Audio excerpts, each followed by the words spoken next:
Wow. Welcome, everybody, to Science at Kirk presents In the Nest here on WNST Baltimore Positive Radio on this depressing, this horrible Monday morning. And, Bruce Laird, that was one tough loss.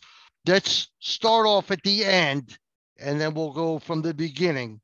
Yeah. We're going to start off with the 2-point play. Now, I've talked the attempt for the 2-point play. I've talked to 8 or 9 of my friends who are Ravens fans, including you. Yep. And everybody says they don't have a problem with going for it. And what's your take on it, Bruce? Then I'll give you mine. Here it is, Bruce. To me, you've dominated this football team at home for 3 quarters. I mean, in every aspect of the game. Third down, possession obviously is huge. Big plays, maybe not so much, but still third down conversions. And then the fourth quarter comes and hits you. And you know, when you and I speak, we always speak in my terms of football and 60 minutes of football. You know, the first half's great. The next 15 is good, but you got to close out games. So here's my gut with Harbs. I've never been a coach. I've been on the other side of that and felt it, but he's watching his football team meltdown, lose the game.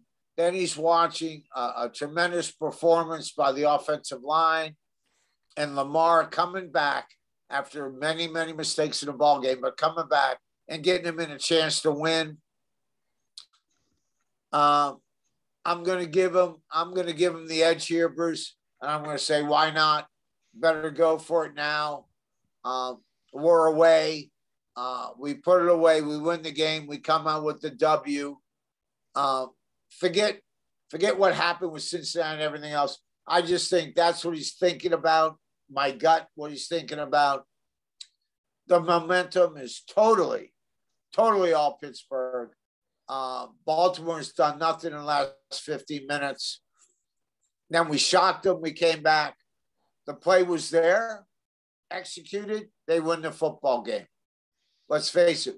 We all have eyes. Play was there. Lamar executes. They win it. So actually, I don't have a problem with what he did. All right, here's my reasoning. And again, he usually goes by the analytics of it. And he didn't discuss it with anybody. He didn't talk about it. He just did it. All right. He just did it. There was no question about it, but I agree with it for this reason. Number one, all of a sudden we could not stop Pittsburgh. Whatever they were doing, maybe we were worn down. Maybe Ben just figured it out for a couple of series, could not stop them. They engineered 2 great drives to take the lead.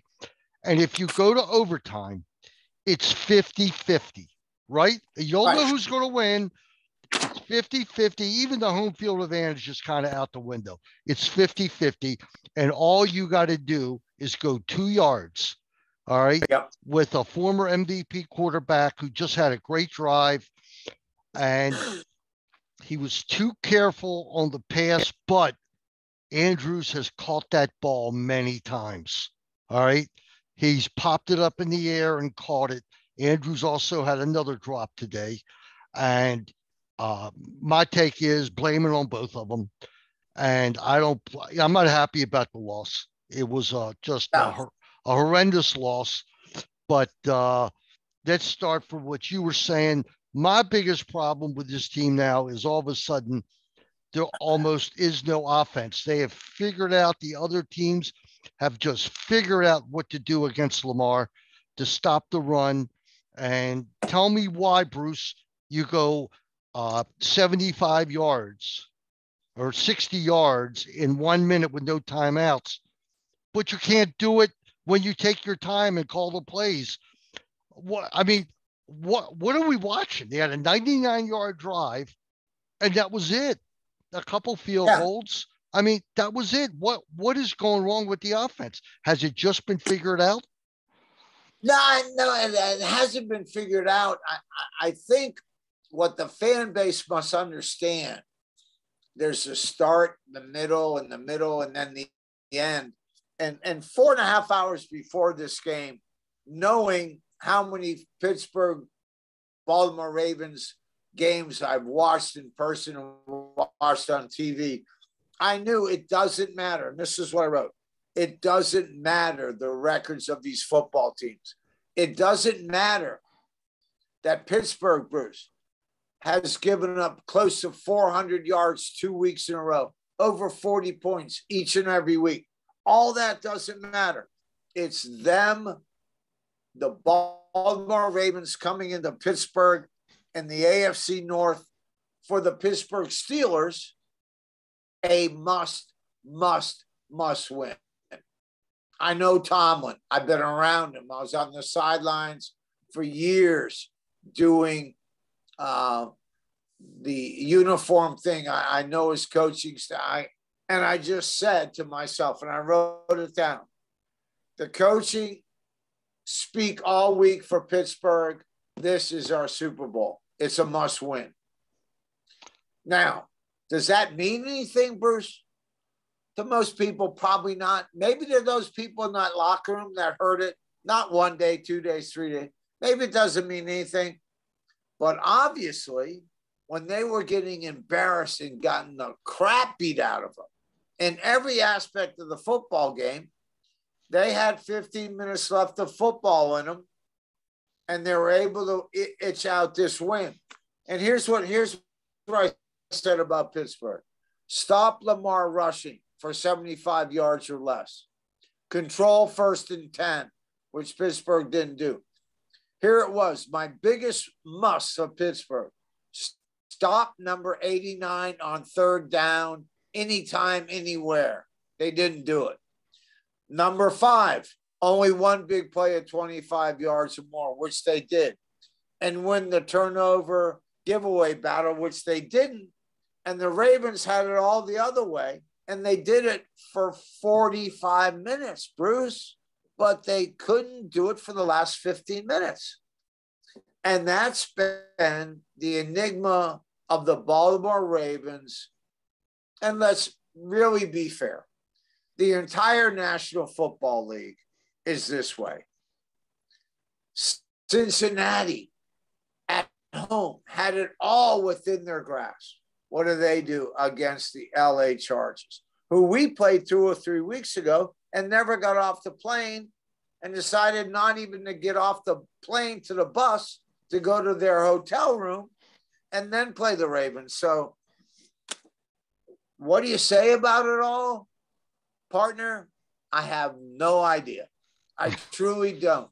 This league is so befuddling, and each and every team is an enigma within themselves.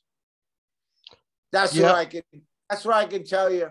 And seriously, buddy, from an X&O perspective, and I look at all this stuff and I go, wow, each and every time they amaze me each and every week. I love the red zone. I watch it all. It's amazing the ineptitude of football teams, both sides of the ball, AFC, NFC. It's wild. It's just crazy. The game started off on such a bad note. Lamar drove him down the field and just threw an inexplicable interception. All right. What's he doing? Now, seriously. 3rd year, 4th year. Don't give me any of that, Bruce. I don't want to hear those kind of comments. Well, that's what he did. I don't want to hear it from the rookie that goes, oh, I got it. I'm falling back and I'm going to try and make a play. You threw a lollipop. It didn't get anywhere. It went in the end zone, and Patrick went up and grabbed it. Inexcusable, stupid mistake. 3 points. I mean, you can't sugarcoat it, buddy. I mean, that's what it was. 3 points, and there you go. When all was said and done, something you forget about, the biggest play of the game for Pittsburgh was really the 2-point play that they converted. All right. And it was a hell of a pass by Ben. And you just listen, going into this game, the Ravens were, I think, 4-point favorites. And you say to yourself, how in the world, with the history of this game, could the Ravens be 4-point favorites over Pittsburgh? I would never no matter where they are, it's a 3-point line. I mean, you go through what you and I have seen, 45 of these things. Well, it's been Or whatever they Harbaugh, are. Harbaugh and Tomlin have played 30 times themselves. Okay. And now Tomlin's up 16-14. But I don't fault the call at all. I don't fault the game, but it was like watching, you know how other teams feel when they play the Ravens and the Ravens institute that time using last drive of the fourth quarter and leave you in the hole. And that's what the Steelers did. All right. They ate up the clock. Not all of it though. It's amazing. They left a minute. All right. But Bruce, think about being away when you have to win, which the Ravens had to win and Pittsburgh had to win more, but you have to win. So you're finishing your first 30 minutes of football. You have two different scenarios going into that locker room. Here's the matchup, BP. First downs, Ravens 13, Pittsburgh 4. Third down efficiency, Ravens 4 of 8 for 50%, 0 of 4 for Pittsburgh. Plays run 39-18. Yards gained 191, Ravens 93 to Pittsburgh. Passing yards 105 Ravens, 80 Pittsburgh. Rushing 86 yards Ravens, 13 yards Pittsburgh. Then you go to the killer of all time of possession. I'll just round it out because you know I'm not good in math. 24 minutes to like 6 minutes. It's actually 23:30 to 6:30. Now, I've been in both sides of these locker rooms, and I absolutely understand what Tom was doing. He goes, you know what? We've been outplayed, outcoached, out everything, out hustled, out everything. We're down 7-3. One football team figured it out. The other football team didn't. I'm not saying it's coaching. I'm just talking about that's how precious each and every football play is, Bruce. And you and I have done this for a long time together.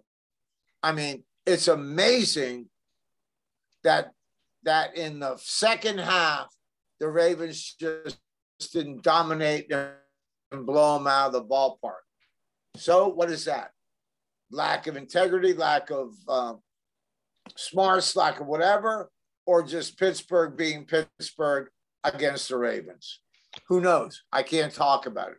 All I can tell you, that's the lineup. And look how it ended up. Yeah, well, Pittsburgh turned the tables on the stats and turned the tables on the game because the stats kind of wound up even, believe it or not. First downs and yards, first downs were, it's unbelievable. The Ravens had, let me get this comparison here. I looked at it. It's almost dead even, 326 yards to 321 at the end of the game. Right. I mean, exactly. And you know, even 50% and then Pittsburgh and Ben and whatever Wink was doing figured out that they can start converting third downs. And then the Ravens again letting them run the football on 1st and 10. It was 2nd and 3, 2nd and 8, 2nd and 2, 3rd and 1. They ran the ball on 1st and 10 and just turned the tide on them. And that doesn't happen to really, really good football teams. But this is what I said to you, my friend. It's 32 of them. 24 are what they are. There's 12 somewhere in the mix. Where are the top 8? Let's face it, the Ravens are somewhere in the top 8, but where they figure it out in this division, oh my God. Who wants this division, Bruce Posner? Who wants it? They were sitting there knowing that Cincinnati got their brains kicked out by a 50-50 football team. The LA Chargers are a 50-50 football team. If you get them hot, they're fine. You'll never know what they are. If they win 10 games, I'll give you $100. But then they had it in their hands, and they had it all there, and they can't close. But can the league close, Bruce? Who in the league can close? Everybody loses games like this, but the Ravens really have it. When the Ravens have lost, I mean, they lost a game in overtime to the Raiders. But I think today, when you look at it, Bruce, the way they were outplayed in the second half was very telling. All right. Yeah.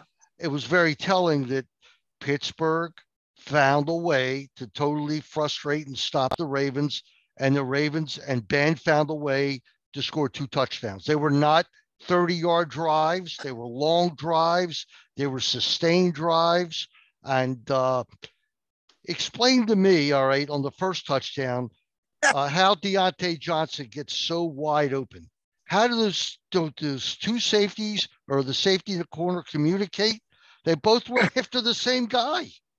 They're in, we call it slot formation, 2 wides to the same side. They weren't bunched. They were 6 or 7 yards apiece away from each other, And whether they were mano or mano, and that distance, believe me, in that distance, you're locked up man to man. Why the inside corner of the Ravens, when he broke inside, chose to go outside, I have no explanation from that. It can't be described, because the only way you have deep communication, Bruce, is understand this. Whether you're in 2 tights or bunch, and bunch means 3 together, that is communicated right at that time that they line up. 5 to 7 seconds for the snap of the ball. We're playing inside, outside, or everyone's locked, or the outside guy's locked, and our 2 inside defensive players are playing inside, outside. And it's talked about, and you fight it. And you know what I used to do? I used to tell the refs.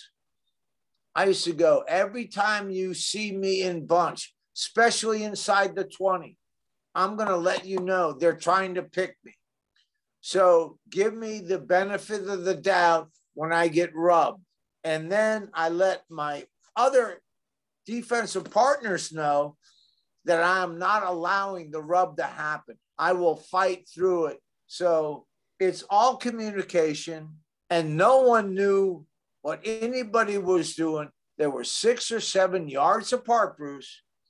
Both players, I don't remember the numbers, whether they were corners or nickel, both players were playing off, and someone chose to do what he wanted to do instead of doing his job.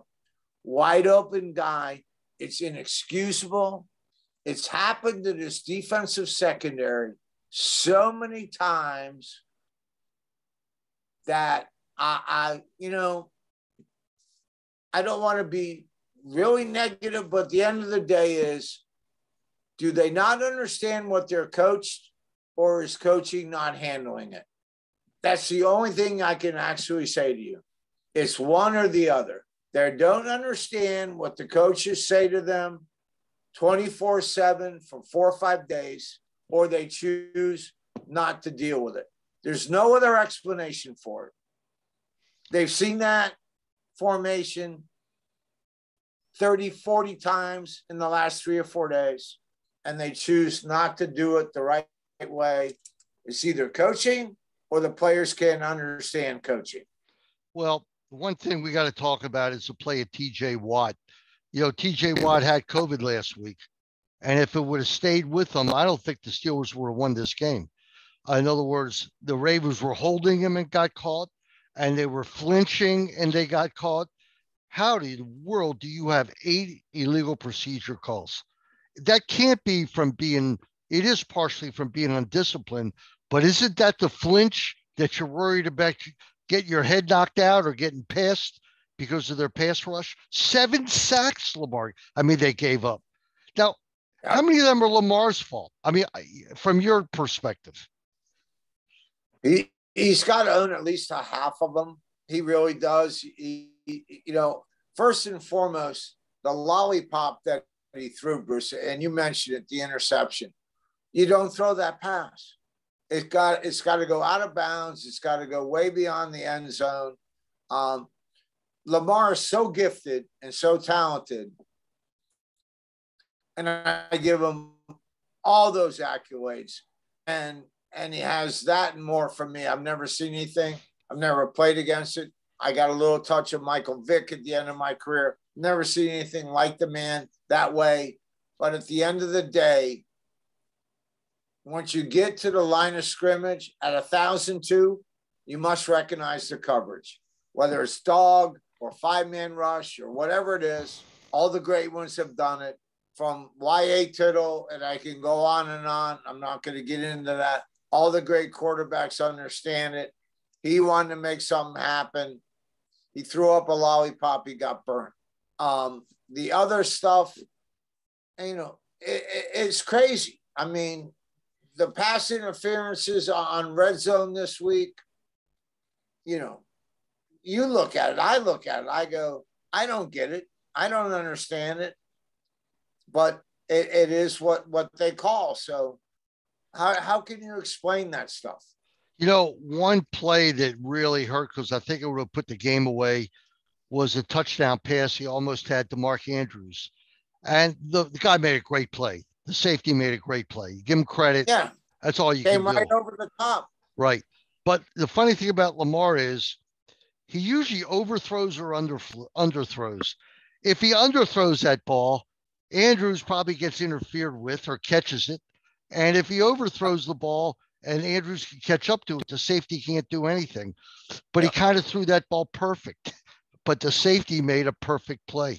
Give the safety credit. He made a perfect play. And this is a situation when I look at the league wide, and I'm not being critical of teams that play the Baltimore Ravens, but all of it, when you get in these situations, and I wrote in my notes 3 hours before the game, I go, Pittsburgh Steelers, after stopping Lamar for only 75 yards rushing and no big play over 25 yards with his legs, they must stop Mark Andrews on third down. And sure enough, it took them to the end of the second quarter, but Mark Andrews, 3rd and 6 plus, had 3 big plays for first downs. And again, that's how you stop football teams. I mean, that's what you have to do. You got Lamar. They got a very decent running game, even with the match quilt offensive line, and it's Lamar and guys like Hollywood and Andrews. And Pittsburgh found a way somehow. Now, here's what's killing me. Somehow in the fourth quarter to turn the tables after 45 minutes of domination offensively and defensively against Big Ben. And let's face it, Ben's not throwing a rock where we're used to. He went to 3 or 4 bombs, a couple of those plays. If one of his guys catches the ball in the end zone, it's not even a question here, but he gets it, and they let him come back in a football game that, again, I've been on the sideline, Bruce, on Monday nights watching other things, and everybody knew what happened to Cincinnati. And Pittsburgh knew it all along. And then Baltimore wakes up Sunday morning or sees it Sunday and go, we win this. We're the king of the castle. We ride in. We got what we want. And they can't do it. But don't blame anybody. The league is like that. Right. It's going to be, you and I are going to have a really great next 6 or 7 weeks because it is a crazy, crazy business right now. And we don't have any Sunday night games. Right. And as much as I can drill down and sit there and talk to you and look at film and go over this and that and go, wow, okay, give Harbaugh credit. He understood. Things weren't going well. It was all Pittsburgh. They scored 17 unanswered points. He had to play. Only if Mark Andrews put the ball a little softer. I mean, Lamar put the little softer. Andrews, again, coming across the formation all by himself. Not a guy 2 or 3 yards next to him. And in my league, in my world, he may catch it, but I'll be either mugging him or he makes a great play. But then again, there he is by himself, crossing the formation. Ball's a little high, a little too hard, can't get his hands on it. And they lose the 2-point conversion. But the play was there. It was there. It was there. And I'm sure Harbaugh will say that.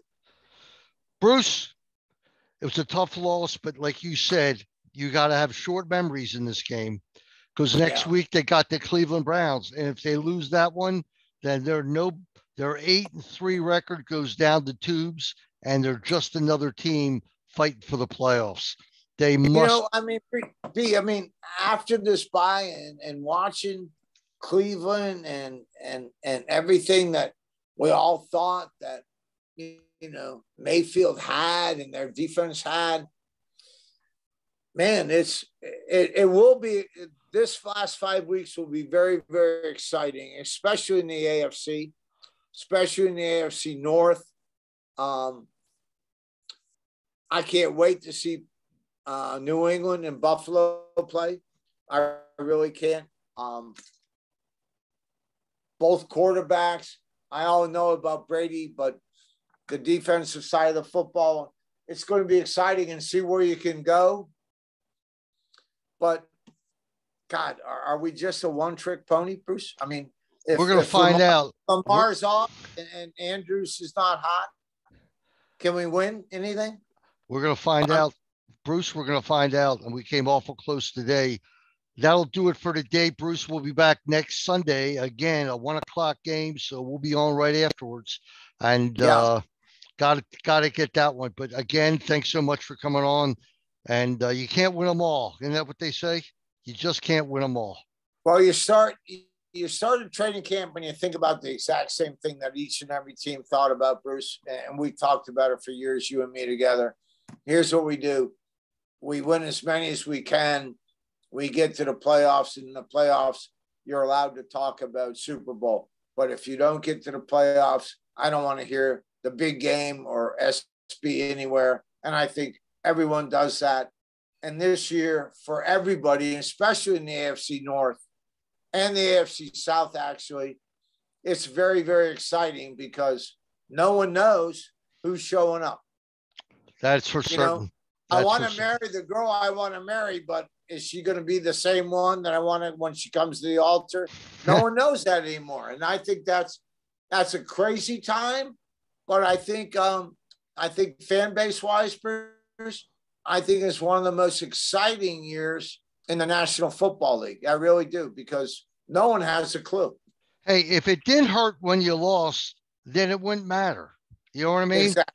If it didn't hurt and you laughed about it, it wouldn't matter, but it does matter. Yeah. And we're done. Thank you so much. We'll be on again next Sunday, right after the Browns game. Thanks, Bruce. We'll be back in a few minutes on Science and Kirk presents In the Nest. Take care, buddy. Thank you, buddy. Well done.